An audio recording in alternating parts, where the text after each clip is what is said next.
कहेंगे आज के कार्यक्रम के बारे में? नहीं, आज का तो कार्यक्रम बहुत विशेष था क्योंकि इसमें गांधी जी से लेके अभी तक देश ने जैसे जैसे विकास किया है उसमें जिन जिन का योगदान रहा है उसको स्मरण किया है with special mention to Narendra bhai Modi जी। उनके इस प्रधानमंत्री काल में जिस देश ने जो ऊंचाइयां प्राप्त की हैं उसका एक यहाँ पे एक छोटा सा दिग्दर्शन प्रस्तुत किया है, इसलिए पुस्तक विशेष है। मंत्री जी आए, बहुत जिक्र हुआ चंपारण का भी जी, मोदी जी का भी, कैसा लगा आपको जो है उनका योगदान? नहीं ये सब स्मरण करना चाहिए, नई पीढ़ी को पता नहीं है, उसको के माध्यम से ये समाज में ज्ञान पहुंचे, ऐसा प्रयास है हमारा।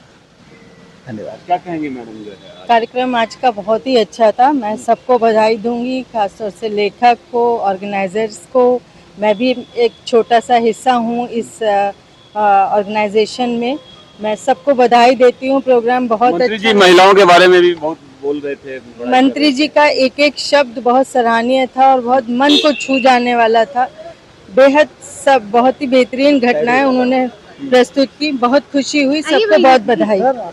मैम क्या कहेंगी, बहुत गुफ्तगू हुई आपकी जो है जी जी जी मंत्री महोदय से। मैं तो मन क्या- से बहुत भावुक हो गई थी जब महिलाओं के लिए बात हो रही थी और विशेष जो कि जीव दया के लिए भी वो बात कर रहे थे, एनिमल वेलफेयर के लिए, वो भी बहुत सराहनीय था। मंत्री जी हर क्षेत्र में अपना इतना नॉलेज रखते हैं और अपने अनुभवों से उसकी जानकारी जुटाना चाह रहे हैं, वो भी मुझे बहुत उत्साहित कर गया। कार्यक्रम बहुत अच्छा था आज का। क्या कहना चाहेंगे? मैं तो ये कहना चाह रहा हूँ कि ये जो टीम हमारी और उसको बार बार सराहना की गई, ये आपके सामने था। मैं तो आपके बनाए हुए अध्यक्ष तो एक नाम मात्र होता है, लेकिन सारा काम टीम का होता है और टीम को खुशी तब होती है जब सारे अतिथि पधारते हैं, वो प्रशंसित करते हैं और सबको बधाई देते हैं। लेखक से लेकर के अतिथियों तक सबने आज इस मंच से बहुत ही बड़ी जय जयकार के साथ में सबको सराहनीय कार्यक्रम किया। इसीलिए मैं तो सबका बारंबार धन्यवाद आभार प्रकट करता हूं कि आपने इतना अच्छा काम किया कि आज यहाँ पे इस कार्यक्रम को सफलता 100% मानी जाए। तो मोनिका जी, रेखा जी, भाई साहब और लेखक जी को सबको बारंबार, हमारे अर्जुन राम जी भी राजस्थान से थे और गर्व की बात है कि आज यहाँ पधारे और सबको आशीर्वाद दिया। इसीलिए सबको बहुत बहुत खुशी, बहुत बहुत बधाई, शुभकामना। इस देश को बनाने में सभी प्रधानमंत्रियों का योगदान रहा, ऐसा प्रधानमंत्री जी मोदी जी बोलते रहते हैं। लेकिन नरेंद्र मोदी जी का योगदान सबसे अधिक है। उसके 2-3 कारण हैं। एक तो कोई सेक्टर ऐसा नहीं, कोई सेक्टर जिसमें काम नहीं हुआ। कभी कोई प्रधानमंत्री रहा तो उस पीरियड में कोई काम अच्छा हुआ, किसी काम में आगे बढ़े, लेकिन इसमें कोई सेक्टर ऐसा नहीं है जिसमें काम नहीं हुआ। हर सेक्टर में काम, हॉलिस्टिक अप्रोच, राष्ट्र प्रथम, ये नीति अपनाने वाला कोई आदमी है, उसका नाम है नरेंद्र मोदी। इस कारण से आपने ये चीजें दी है इसमें, लेकिन मैं ये देख रहा था कि मोदी जी की कुछ चीजें और आप देख सकते हो जो इनको और ऊंचाइयों तक ले जाता है। जैसे एक तो छोटी छोटी चीजें बताता हूँ आपको, क्योंकि चीजें तो बहुत आ सकती है, लेकिन एक छोटी चीज, जैसे नरेंद्र मोदी जी अक्टूबर 2001 में मुख्यमंत्री बने गुजरात के और 2014 तक वो गुजरात रहे, 14 में प्रधानमंत्री बन के यहाँ पर दिल्ली में आ गए। लेकिन एक घटना जो घटती है उनके घर में, 2 घटनाओं का जिक्र करूंगा। एक घटना तो घटती है जब वो प्रधानमंत्री बनने के लिए आते हैं और आनंदीबेन पटेल को मुख्यमंत्री का प्रस्ताव करके उनको बनाते हैं, तो उस टाइम में तनख्वाह कितनी जमा है खाते में, तो आप उसको इतिहास में देख लेना। लेकिन ये घटना साधारण नहीं है। तो लोगों ने पूछा भी तनख्वाह का क्यों पूछ रहे, निकालेंगे क्या? फिर उन्होंने अपने घर के कर्मचारियों को बुलाया, दिल्ली आ रहे हैं प्रधानमंत्री बोलकर कि मेरी कितनी तनख्वाह जमा है। तो जो भी राशि थी, मेरे ख्याल में 20 लाख से ऊपर ही रही होगी थी वो राशि। पूछा लड़कियां किस किस पे, तो कोई बागवानी का काम कर रहा था, कोई माली का कर रहा था, कोई सफाई का कर रहा था, कोई घर में बर्तन का काम कर, सबको बुलाया। लड़कियां किस किस पे, तो लोगों ने पूछा भी क्या कहेंगे साहब, नाराज हो जाएंगे। तो डरते डरते किसी ने कहा मेरे तो साहब 2 लड़के ही, तुम्हें दिला कर, किसी ने कहा मेरी एक लड़की है, किसी ने कहा मेरे एक 3 लड़की वाला भी मिल गया। तो जितना पैसा जमा था ना, तनख्वाह का था वो तनख्वाह। लेकिन नरेंद्र मोदी जी के, मुख्यमंत्री जी के घर पे जो काम करने वाले लोग थे, उनकी लड़कियों के नाम मुख्यमंत्री जी अपना पैसा करके आ गए। तो छोटी घटना नहीं, तनख्वाह का पैसा था, तनख्वाह का। तो ये बेटी बचाओ बेटी पढ़ाओ खाली उनके लिए स्लोगन नहीं है, आचरण है, जो इस घटना से सिद्ध हुआ है। एक दूसरी घटना, जब वो मुख्यमंत्री बनने के लिए गए अक्टूबर 2001 में, तो अपना मुख्यमंत्री का निवास शिफ्ट होना था। तो जब निवास शिफ्ट होना था, तो पंडित जी की मंत्र के लिए आने वाले थे, लेकिन वो कहीं ट्रैफिक में बाद में वो सड़क उन्होंने चौड़ी की अहमदाबाद की, समय पर आ नहीं पाए। तो नरेंद्र मोदी जी थोड़े बाहर देखे, भाई बाहर क्या है, तो बात साहब ये बस्ती है, ऐसे वो सिक्योरिटी वाले बता रहे थे। तो बोला अपना मुहूर्त तो चल अभी निकलने वाले हैं, 10-15 मिनट या 20 मिनट है, ऐसा कुछ बताया। बोला ये मोहल्ला किसका है? बोला साहब तो सफाई कर्मियों का लोग रहते हैं, यहाँ कोई लड़की नहीं। सब वाल्मीकि समाज के लोग रहते हैं, मैं पूछ रहा हूँ यहाँ कोई लड़की नहीं। तो उन्होंने कहा लड़की तो इनमें हो सकती है मोहल्ले में, कि मोहल्ले में जो भी लड़की है उसको लेके आओ।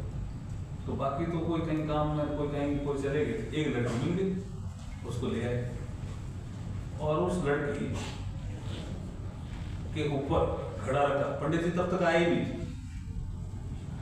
उस लड़की के ऊपर घड़ा रखा और नरेंद्र मोदी जी का मुझे मंत्र बोलने आते हैं, ये लड़की मेरे घर में पहले प्रवेश करेगी, उसके बाद मैं प्रवेश करूंगा। वो प्रवेश होगा। तो इन घटनाओं का जिक्र नहीं होना चाहिए क्या पुस्तक में, है या नहीं होना चाहिए? जिसको सामाजिक समरसता के भी वो प्रतीक हैं। एक चिट्ठी लिखते हैं कोई वहाँ एडवोकेट हैं, तो ये सब चीजें लाया नहीं, मैं तो ऐसे याद अंदर पड़ी लाइब्रेरी में उससे देख रहा हूँ, निकाल रहा हूँ। वो चिट्ठी लिखते हैं कि आपने साउथ अफ्रीका में एक शानदार रंग भेद नीति के विरुद्ध आंदोलन चलाया, उसमें सफल हुए और काले लोगों को भी आपने हक दिलाया। तो आप यहाँ भारत में आ रहे हो और अच्छे एडवोकेट भी हुआ, तो आप हमारे यहाँ ये जो गोरे लोग हैं हमारे यहाँ शासन कर रहे हैं, ऐसी चिट्ठी के भाव है वो, मैं रंग भेद नीति विरुद्ध था ही मामला करूँ, उस चिट्ठी में ऐसे ही बोला आप आइए। और अंग्रेजों ने जबरदस्ती हमारे यहाँ खेती हम दूसरी करते हैं, लेकिन वो कहते हैं कि आप अपने खेत में नील की खेती आपको करनी पड़ेगी, आदेश जारी कर दिया। उनको जरूरत है टेक्सटाइल इंडस्ट्री को प्रमोशन करने के लिए, वो नील है। तो खेती खराब होती है और जगह करते नहीं है, यहाँ वो शासन कर रहे हैं, हमें गुलाम जैसा ही समझते हैं।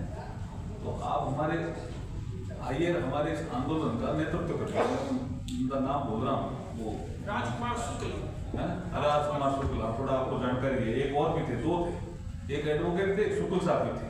बिल्कुल ठीक है, अच्छी किताब है चंपारण की, पूरा जब 100 साल पूरे हुए तो किताब छपी भी थी। अब वो गांधी जी जाते हैं, तब तक उनकी ये ड्रेस नहीं है, जो ये ड्रेस बाद में पहन छोड़ते रहते हैं ना, मेरे देश के लोगों को कपड़े पहनने के लिए मैं पूरे कपड़े क्यों पहनूं, वो ड्रेस उस समय नहीं थी। उनकी ड्रेस एक अच्छे वकील जैसी है, वहाँ जाते हैं। लेकिन उन्होंने सबने कहा साहब इस एसडीएम ने उसके पास से निकले थे, तो इस एसडीएम ने आदेश जारी किए, अंग्रेज एसडीएम। आप कभी चंपारण जाकर के देखना, दफ्तर है वो अब तो हेरिटेज हो गया, साहब इससे मिल लेते हैं। गांधी जी ने कहा नहीं आप छोड़ो एक बार, इससे नहीं मिलते। गांधी जी कहाँ गए? अंदर गांव में गए, सुबह ठहरे भी करोगे क्या, यानी सुबह बताऊंगा। सुबह उठे, बोला फ्रेश होने कहाँ जाते हैं, बोला खुले थे। तो सबसे पहले गांधी जी ने गए तो कोई और काम से थे, लेकिन चंपारण में ये खुले में जो आप सोच जा रहे हो ये ठीक नहीं है हेल्थ के लिए। और महिलाओं को जब उन्होंने समझाया कि ये ठीक नहीं है, महिलाओं के हेल्थ के लिए तो और खराब है, तो महिलाओं का भी ये आदमी कौन है जो हमें ये बात समझाता है? खराब हमें भी लगता है, कहता कोई नहीं, और हम तो बोल भी नहीं सकते, ये कौन बोल रहा है? तो धीरे धीरे लोग जुड़ते गए। तो ये जन भागीदारी जिसको कहते हैं ना, ऐसी जन भागीदारी गांधी जी ने वहां की और सफाई के माध्यम से लोगों को जोड़ा। पानी नहीं है तो आप रेत से भी लोटा साफ कर सकते हो, लेकिन कुछ छोटे छोटे स्थान बनाओ जहाँ ये ओपन डेफिकेशन ठीक नहीं है, खुले में मत जाओ। और आपके यहाँ तो थोड़ा पानी है भी, तो ऐसे करके उन्होंने लोगों को समझाने की कोशिश की। तो जन भागीदारी से वो धीरे धीरे जोड़ दिया लोगों को। जब वो मिलने गए ना एसडीएम से, तब उनके साथ 10,000 लोग थे, 10,000। जब उन्होंने कहा कई दिन तक जन भागीदारी से तो बड़े फेमस हो गए वो, तो उसको एसडीएम को पता लगा कि 10,000 लोगों के साथ मोहनदास करमचंद गांधी आ रहे, एक एडवोकेट, तो दफ्तर छोड़ के भाग गया और उसने अपना आदेश निरस्त कर दिया। तो जन भागीदारी की ताकत, बिना कहे भी कुछ करने की ताकत महात्मा गांधी की थी।